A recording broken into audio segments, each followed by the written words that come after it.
কেন যিনি স্বাধীনতার ঘোষণা দিয়েছিলেন জিয়াউর রহমান সাহেব তার স্বীকৃতি নেই? বুকের ভিতরে তুমুল ঝড়, বুক পেতেছি গুলি কর। বাংলাদেশ জামাত ইসলামী ঢাকা মহানগরী দক্ষিণ শাখা কর্তৃক আয়োজিত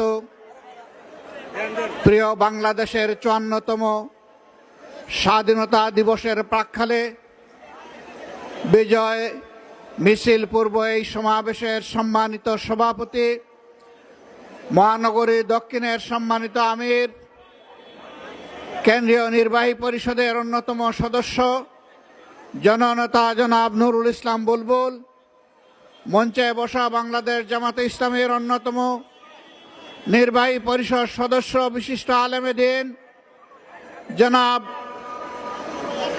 AHM আব্দুল হালিম, মঞ্চে বসা মহানগরী সম্মানিত নেতৃবৃন্দ, আমার সামনে উপস্থিত বাংলাদেশের লাল সবুজ পতাকা মাথায় নিয়ে আজকে যারা হাজির হয়েছেন প্রিয় জনগণ, আমি আপনাদের সকলকে বিজয় দিবসের শুভেচ্ছা জানাচ্ছি ওই সমস্ত ভাই বোনদেরকে যারা শুধু দেশে নয় বিদেশে থেকে আমাদের হারিয়ে যাওয়া, ছিনতাই হয়ে যাওয়া এই বিজয়কে ফিরিয়ে এনে জনগণের কাছে উপহার দেওয়ার জন্য সমান তালে ৫৪টি বছর বিশেষভাবে গত ১৫.৫ বছর লড়াই করেছেন। আমি সমস্ত যোদ্ধাদেরকে আজকে বিজয় দিবসের শুভেচ্ছা জানাচ্ছি, গভীর কৃতজ্ঞতা জ্ঞাপন করছি যারা ৭১ সালে রণাঙ্গনে বুক চিতিয়ে যুদ্ধ করেছিলেন, জীবন দিয়েছেন, পঙ্গুত্ব বরণ করেছেন, লড়াই করে সেদিন বিজয় উপহার দেওয়ার জন্য যারা ঘর থেকে বের হয়ে এক এক করে ৯.৫ মাস যারা রণাঙ্গনে ছিলেন, আমি তাদের সকলের প্রতি গভীর কৃতজ্ঞতা জানাচ্ছি। আমরা জাতি হিসাবে কৃতজ্ঞ জাতি, কিন্তু একটা দল, বিশেষ করে একটা গোষ্ঠীও না, একটা পরিবার জাতিকে কৃতজ্ঞতা বোধ ভুলিয়ে দিয়েছিল। স্বাধীনতার সমস্ত অবদান, ক্রেডিট হাইজ্যাক করে একটি পরিবারের সম্পত্তিতে পরিণত করা হয়েছিল। বাংলাদেশকে তারা তাদের জমিদারি মনে করে নিয়েছিল, জনগণকে তারা তাদের প্রজা এবং ভাড়াটিয়া বানিয়েছিল, আমাদের সন্তানদের মুখের গ্রাস কেড়ে নিয়েছিল, মেধাকে পায়ের তলে দোলন করে ক্যাডার ভিত্তিক বাংলাদেশে গঠন করার চেষ্টা করেছিল। সম্মানিত ভাই ও বন্ধুগণ, এরকম একটি বিজয় দিবস আজকে জনগণের মাথায় মাথায় লাল এবং সবুজের টুপি। এই সবুজ হচ্ছে বাংলাদেশের সবুজ জমিন, লাল হচ্ছে আমাদের শহীদদের রক্ত। এটা সূর্যের চেয়েও দামি। এই রক্ত দেওয়া শুরু করেছিল এই জাতি ৪৭ সালে। তখন থেকে রক্ত দিয়ে দিয়ে ২৪-এর ৫ আগস্ট পর্যন্ত এই রক্ত দেওয়া অব্যাহত রয়েছিল। দুঃখের বিষয়, ৪৭-এর পরেও জাতি স্বাধীনতার সুফল ভোগ করতে পারেনি। আবার ৭১-এর পরেও জাতির স্বাধীনতা হাইজ্যাক হয়ে গিয়েছিল। আজ পর্যন্ত কোনো জবাব নাই এই জাতির সামনে। কেন সেদিন মুক্তিযুদ্ধের সর্বাধিনায়ক পাকিস্তানি আর্মির আত্মসমর্পণ অনুষ্ঠানে থাকতে পারলেন না? কেন তাকে পদে পদে অপমানিত করা হয়েছে? কেন তার স্বীকৃতি নেই? কেন যিনি স্বাধীনতার ঘোষণা দিয়েছিলেন জিয়াউর রহমান সাহেব তার স্বীকৃতি নেই? তারা সকলের অবদানকে ম্লান করে, আমি আগেই বলেছি, একটা পরিবারের সম্পদে পরিণত করেছিল বাংলাদেশের স্বাধীনতাকে।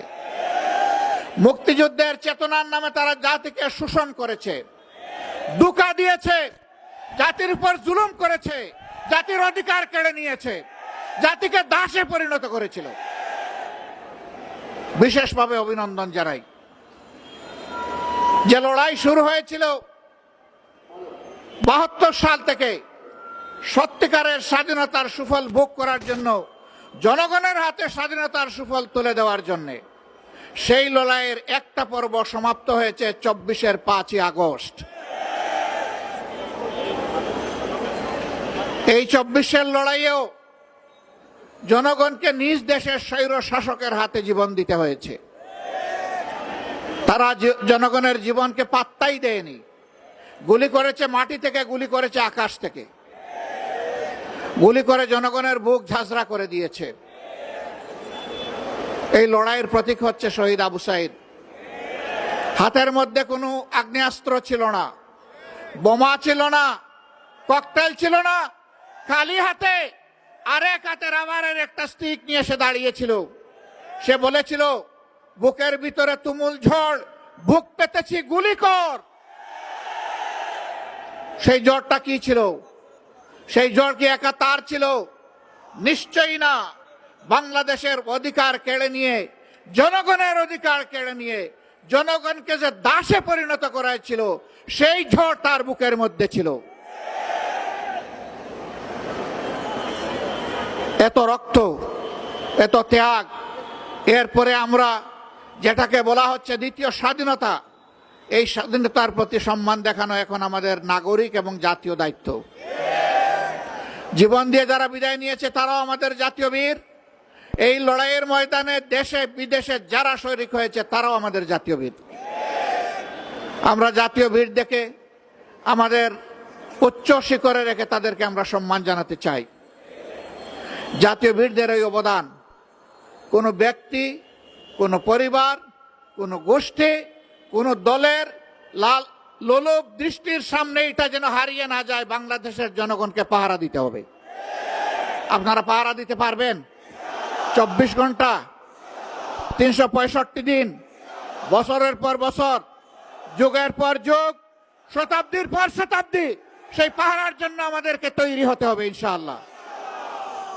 আজকের এই র্যালি থেকে আমরা জানিয়ে দিতে চাই, বারবার বুকে রক্ত দিয়ে যে জাতির স্বাধীনতা আনতে পারে, সেই জাতির সন্তানেরা আর এই স্বাধীনতা কাউকে আর ছিনতাই করতে দেবে না ইনশাআল্লাহ। আমরা সবাইকে ধৈর্যের সাথে বাংলাদেশ গঠনে অবদান রাখার জন্য অনুরোধ জানাবো। কাউকে যেন কোনো অস্থিরতা পেয়ে না বসে। আমরা পরিষ্কার বলে দিয়েছি, 15.5 বছরে কিছু আবর্জনা, কিছু জঞ্জাল তৈরি হয়েছে, সেই জঞ্জাল পরিষ্কার করতে হবে। নির্বাচনের সুষ্ঠু পরিবেশ নিশ্চিত করতে হবে। জনগণের ভোটার তালিকা শুদ্ধ এবং সুষ্ঠু করতে হবে। দেশের জনগণের করতে হবে, বিদেশে আমাদের প্রবাসীরা যারা আছে তাদেরও এই তালিকায় অন্তর্ভুক্ত করে আগামী নির্বাচন হবে ইনশাআল্লাহ। আমরা একজন নাগরিক ভোটার তালিকা তাকে বাদ পড়ুক, আমরা এটা চাই না। এর জন্য যা করা দরকার সরকারকে তাই করতে হবে। যে উদ্যোগ নেওয়া প্রয়োজন নির্বাচন কমিশনকে সেই উদ্যোগ নিতে হবে। এই উদ্যোগে আমরা কোনো ব্যতিক্রম, কোনো শিথিলতা আমরা বরদাস্ত করব না। ঘরে ঘরে জনগণে গিয়ে এই তালিকাকে নিশ্চিত করতে হবে। যারা চুরি করে ভুয়া ভোটার হয়েছে, একাধিক জায়গায় ভোটার হয়েছে, তাদেরকে এখান থেকে পাক সাফ করে ফেলতে হবে। যারা ধোঁকা দিয়ে একাধিক জায়গায় ভোটার হয়েছে, ওরা আদৌ ভোটারের যোগ্য কিনা সেই সিদ্ধান্ত নিতে হবে।